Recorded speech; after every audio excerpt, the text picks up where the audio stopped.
Hello everyone, we are Team 1 and today we're going to take a deep dive into three key machine learning algorithms that are widely used in industry, which are logistic regression, multilinear regression, and polynomial regression.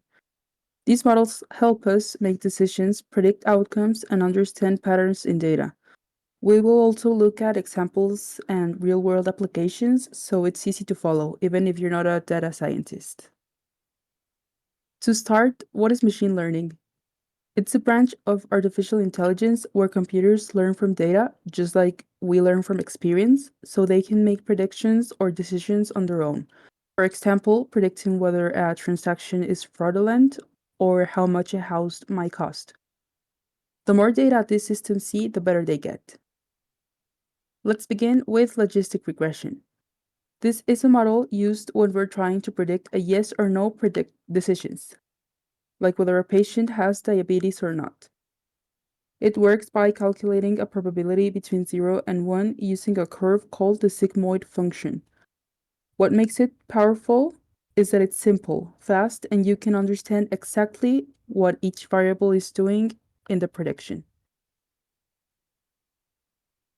From a technical side, logistic regression is low in complexity, fast to train, and works well when your data is clean and follows a roughly linear pattern in the logits. It uses metrics like accuracy, precision, and recall to judge performance, and we can apply regularizations like, for example, lasso or ridge to avoid overfitting. Here is a real-world example, a diabetes prediction model, where doctors can use logistic regression to predict if someone is at risk for diabetes based on things like glucose levels, BMI, and family history. The model then gives a risk score, like for example 75%, and doctors can use a threshold, for example 50%, and decide whether to follow up or not. But what are the pros and cons of this algorithm? The pros is that it's interpretable, fast, and works with both numbers and categories like gender or if the patient smokes or not.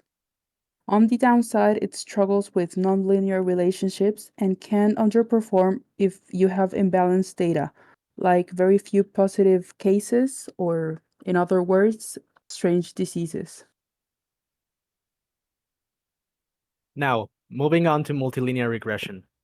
Multilinear regression is a machine learning method used to predict a number, like a price or a score, based on multiple factors. It's like an advanced version of a straight line equation, but instead of using just one variable, it uses several inputs at once. For example, imagine you're trying to predict the price of a house. You wouldn't base it on just the size. You'd also look at the numbers of bedrooms, location, age of the house, etc. Multilinear regression takes all of those features and finds the best combination of them to make an accurate prediction. It draws a flat surface, not a curve, through the data, assuming the relationship between inputs and the result is linear, meaning it increases or decreases steadily. Now, looking at some stats, we can see that technically, a multilinear regression is also a supervised algorithm. It assumes that all relationships are linear and errors are evenly spread. It's fast, easy to interpret, and works well when variables are numeric and pre-processed. But it needs clean data and can be thrown off by outliers or irregular spikes. Let's see a more in-depth example. In a shipping company, we could model how much delay to expect based on distance in kilometers, weather severity, and whether the carrier is premium or not. The model adds the weight of each factor to make its prediction. For example, 1.5 days more in bad weather, or 0.8 days less with premium carriers. Now, some pros and cons. Why should we use multilinear regression in the industry? Well, the big benefit of multilinear regression is that it's very interpretable. You can test scenarios like, what if fuel costs rise? It's also efficient, but its big limitation is that it assumes everything is linear, which isn't always true, and it doesn't adapt automatically to trends unless you retrain it. Last but not least, we have polynomial regression, which is used when the relationship between variables is nonlinear. That's why you can see the curve here on this graph. It extends linear regression by adding higher degree terms like x to the power of 2 or x to the power to the 3 to model curves in the data. While it offers more flexibility than linear models, it can be prone to overfitting if the degree is too high. It's commonly used in fields like finance, robotics, and engineering to capture complex trends. Now, this model is more flexible but also more complex. The higher the degree of the polynomial, the more risk of overfitting, where the model fits noise instead of real trends. It needs more data, takes longer to train, and it ain't as easy to scale as simpler models.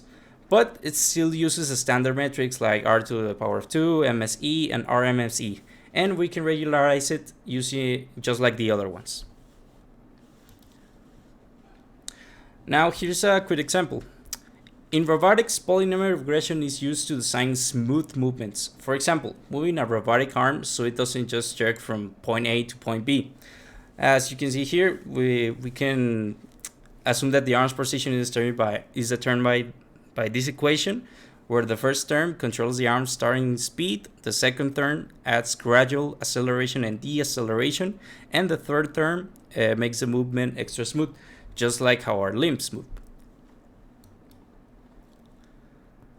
Some pros and cons. Well, the pros, it's great for smooth, natural motion, and it's computationally efficient once it's set up. You can also adjust the polynomial degree to fine-tune accuracy, but it's still a static model. It won't adapt if the environment changes, and it's best for simpler systems like robots with a small number of joints. So, to wrap things up, each of these algorithms is useful for different types of problems. Logistic regressions helps with binary decisions, multilinear regressions is perfect for continuous predictions using multiple variables, and polynomial regressions is your go-to for nonlinear trends and smooth curves.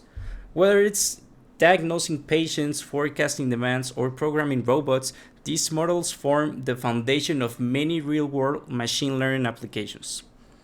And that will be all. Thank you very much.